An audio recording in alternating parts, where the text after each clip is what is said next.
जय हिंद दोस्तों। मैं राजवैर सिंह। एस्टेट का फॉर्म खुल चुका है, उस पर फॉर्म भराया जा रहा है, मगर इसमें एक दुर्घटना घट गई है। क्या दुर्घटना घट गई है? 2025 में जो पास आउट हो चुके हैं बीएड, वो उसमें दिखाया ही नहीं गया 25 वाले के आएगा। 24 तक ही आ रहे हैं, 25 तक नहीं आ रहे। क्या नौटंकी है। बीएसएसबी जो हमारी बोर्ड जो है, बिहार बोर्ड ले रही है स्टेट का एग्ज़ाम, क्या नौटंकी है। या ऐसे ही आप एग्ज़ाम स्टेट कराएंगे?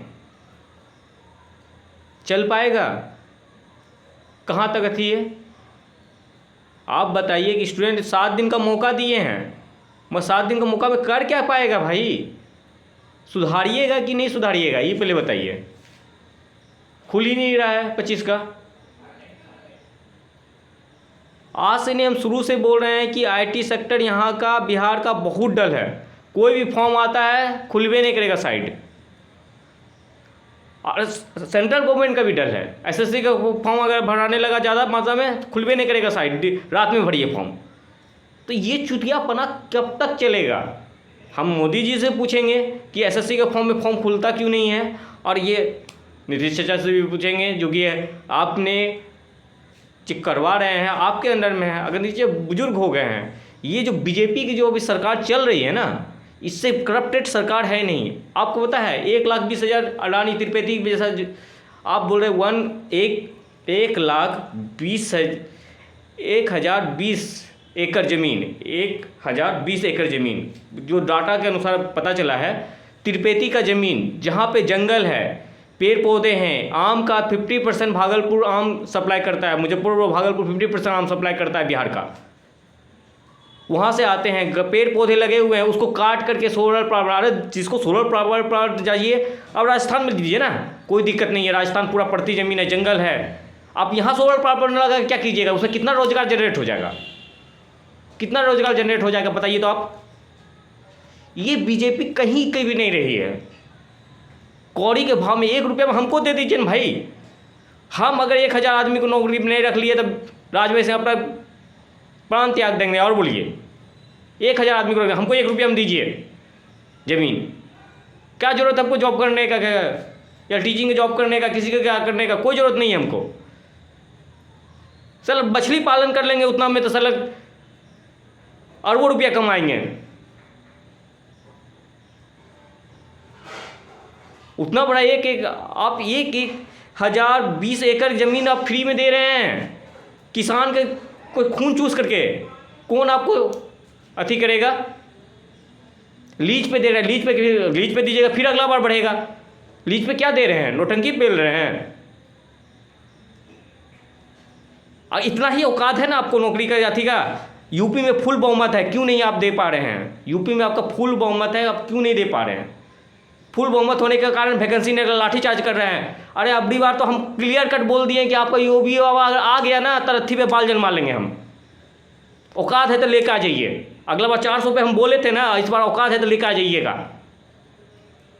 अब जो दे दिया साला युवा, तो उससे बड़ा गधा कोई नहीं। उसके बाद तो भीख मांगना भाई, भीख मांगना घर में आकर के। 20 प्याज का क्या रेट हो गया है जाके पूछिए। 33-30 पैसा का कुछ दिख रहा था कुछ महाराष्ट्र में। किसान रो रहा है अभी। यहाँ बिक रहा है 30 रुपया, और वहाँ पे आपको 3 रुपया 5 रुपया खरीदने में नानी मर रहा है। किसान का तो बुरी स्थिति कर दी है बीजेपी गवर्नमेंट। ये एक नया कानून भी ला रहे थे, उद्भाग में ये कानून नहीं बना था, बरगला रहे थे कानून, कुछ नहीं बना था। इसको एमएसपी देने में नानी मरती है, और सब्सिडी देना हो अडानी को तो पूरे फुल दे दीजिए। ऐसे है 1 रुपया में ज़मीन बेच दिया अडानी को। कौन हिसाब से बेच दिया 33 साल के लिए? कौन हिसाब से? अरे लगाना है तो सर आपको बेचना ही है तो राजस्थान में बेचिए, आपका बहुमत है। बिहार में क्यों दिए हैं? बिहार में हम ही को दे दीजिए 1 रुपया। हम गारंटी देते कि हम रोजगार जनरेट कर देंगे। इतना गुस्सा बढ़ रहा है ना, ये बीजेपी को एक भी आदमी अगर वोट दे दिया ना भाई, 20 सीट इसको नहीं आना चाहिए। चप्पल से मारिए सब इसके विधायक को, साला सब करप्टेड है। मंगल पांडे को अभी लगा था ना, क्यों लगा था भाई? बच्चे का 3 दिन से खोजा जा रहा था, मिल नहीं रहा था। पुलिस सोई हुई थी, जब मंगल पांडे को लगा था तुरंत खोज के निकाली। हम वहीं रहते हैं अटल पथ में, बात कर रहे हैं। मैं सभी से निवेदन करूंगा, एकदम फुल निवेदन करूंगा कि आप सीटेट में जो अभी प्रॉब्लम हुई है पूरा आंदोलन कीजिए। अगर नहीं सुधरता है तो आंदोलन कीजिए, पे उतरिए, क्योंकि बहुत टाइम कम है। और ये जो बीजेपी गवर्नमेंट है इसको तो ख़त्म कर दीजिए इस बार, फुल्ली मैं बोल लूँगा। फुल्ली बीजेपी गवर्नमेंट को एक वोट नहीं आना चाहिए। निजी सजा का दुरुपयोग कर रहे हैं ये। हिम्मत है ना एक बार अलग होकर लड़िए, समझ में आ जाएगा। 20 वोट नहीं आएगा आपको, 20 वोट। अगला 50 भी लाए थे ना, सब किसको किसको जोड़े थे? मांझी को जोड़िए लिए थे, चिराग पासवान को जोड़िए लिए थे, सबको जोड़ लिए थे 14 में। क्या हो गया? कितना वोट आया था? पूछे नहीं थे चिराग को? और ये उद्योग मंत्री है, ये कुछ नहीं करेगा। असल परिवारवाद आदमी है चिराग पासवान। मैं तो सीधा बोलता हूँ कि इस बार चुनाव में अधिक से अधिक नामांकन जोड़ाइए और फुल बहुमत देने जाइए। ये नहीं कि नहीं देने जाइए, निर्दलीय तो निर्दलीय को जिताइए, मगर ऐसा आदमी को नहीं जिताइए, बीजेपी को तो एकदम मत जिताइए। कोई भी आदमी हो बीजेपी का, एक भी आदमी आज कैसे नहीं है, क्योंकि वो उसका आला कमान पर पगला गया है। नरेंद्र मोदी, माननीय नरेंद्र मोदी जी, क्या हम बोले। और उसका योगी बाबा, माननीय मुख्यमंत्री जी, वो तो और पगला है। वो शिक्षकों पर लाठीचार्ज कर रहे हैं। आप वैकेंसी निकालिए भाई, 18 के बाद आया कहाँ है आपका? स्कूल बंद कर रहे हैं, दारू के ठेके चला रहे हैं। चलाइए ठेका, क्या करते हैं ठेका? दारू से इनकम आएगा आपका? अरे आप डाटा निकाल के देखिए, कितने बीजेपी के 10 साल के बीजेपी के गवर्नमेंट के सरकार में कितने सरकारी स्कूल बंद हुए हैं और कितने प्राइवेट स्कूल खुले हैं। आपसे इसको इतना दिक्कत था कि वहाँ का प्राइवेट स्कूल बंद हो रहा था, भाई किसी तरह लो मोह 25,000 देंगे, 2500 रुपया देंगे महिलाओं को, ये देंगे वो देंगे, लो देख करके सबसे वोट ले लिया। आज की डेट में देखिए क्या कंडीशन है, सरकारी स्कूल बर्बाद हो जाएगा, प्राइवेट स्कूल का नाम होगा। ये कैपिटलिज्म माइंड का जो बीजेपी सरकार है ना, इसको हटाइए, एकदम हटाना जरूरी है, बहुत ज़रूरी है। और मैं तो इस बार ऐसा बोल दिया हूँ, अगला बार तो मैंने पहले ही बोला था 400 पार नहीं आएगा, 400 पार बोल रहे थे, तभी मैंने भाई भविष्यवाणी की थी। कितना आया था देख लीजिएगा। इस बार बीजेपी को एकदम ज़मीन पे ला दीजिए, बहुत निष्पक्ष हैं, इस बीजेपी को एकदम ज़मीन पे लाना ज़रूरी है। जय हिंद के साथ समाप्त करूँगा। जो ये बीजेपी अत्याचार कर रही है किसानों के साथ, स्टूडेंट के साथ, और भी जो रोजगार के नाम पे बोल रहे हैं कि अडानी जॉब, कितना रोजगार जनरेट हो जाएगा? अगर लगाना ही है, फूड प्रोसेसिंग प्लांट लगाइए, आईटी सेक्टर लगाइए, कम ज़मीन में ज़्यादा अधिक हो जाएगा।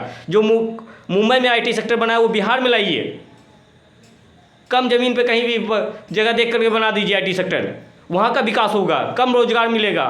फूड प्रोसेसिंग प्लांट लगाइए, ये सब पे खर्च कीजिए। आप हम ही को दीजिए, हम कर देंगे, कल्ला हिम्मत है, कल्ला हम ही को दीजिए। आप सब्सिडी देवे कीजिएगा उसको, हम ही को दीजिए, युवा के नाम पे करके दिखाते हैं आपको हम।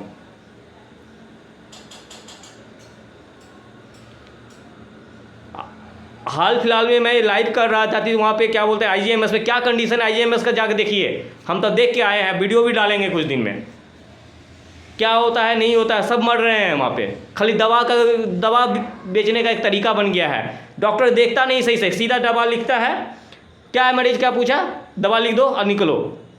कोई बढ़िया चेकिंग नहीं है, मर जाएगा आदमी सब। ये दशा है आईजीएमएस में। पीएमसीएच, आईजीएमएस, एम्स तो कुछ तरह ठीक भी है, मगर आईजीएमएस में देखे दशा तो बहुत ख़राब है, पीएमसीएच से भी ज़्यादा ख़राब है। मैं उसका भी वीडियो डालूंगा पूरा, क्या कंडीशन में है। देखता ही अंदर घुसिएगा साथी की, वहाँ वीडियो बनाने का अलाउ नहीं है गार्ड के द्वारा। मैं तो एकदम क्लियर कट बोलूँगा, इस बार बीजेपी को एकदम वोट नहीं डालेंगे अभी कोई भी। मैं तो रिक्वेस्ट करूँगा सबसे, अगर आपको अपना संविधान बचाना है तो बीजेपी को बहुमत में नहीं लाइए। अगर इसको बहुमत में आ गया इस बार, बहुमत में ऐसे भी नीतीश चाचा, हम तो जान रहे हैं कि इसके नीतीश चाचा के जो भी वोट मिलेगा, नीतीश चाचा जो 50 वोट भी 20 सीट भी जीत लेते, ये बहुत बड़ा बात की है जो दशा है अभी। और ऐसा नहीं कि मनीष कश्यप जैसा चुतिया आदमी को जिता दीजिएगा, उसके जैसा तो पलटू राम तो जिताइए मत कीजिएगा। वो अपना दुमैया सांप है, उसको जिताइएगा ही नहीं। जो बढ़िया कैंडिडेट आपको दिखे, जो समाज में काम किया हो, उसको दीजिए, सबसे रिक्वेस्ट है। जय हिंद का समाप्त करूंगा। जो अडानी के जो कर रहे हैं, गलत कर रहे हैं, और ये तानाशाही नहीं चलेगी और मैं बर्दाश्त नहीं करूंगा। मैं भागलपुर का रहने वाला हूं, मैं किसानों के साथ हूँ, आंदोलन होना चाहिए इस पे। जय हिंद के साथ समाप्त करूँगा। जय हिंद।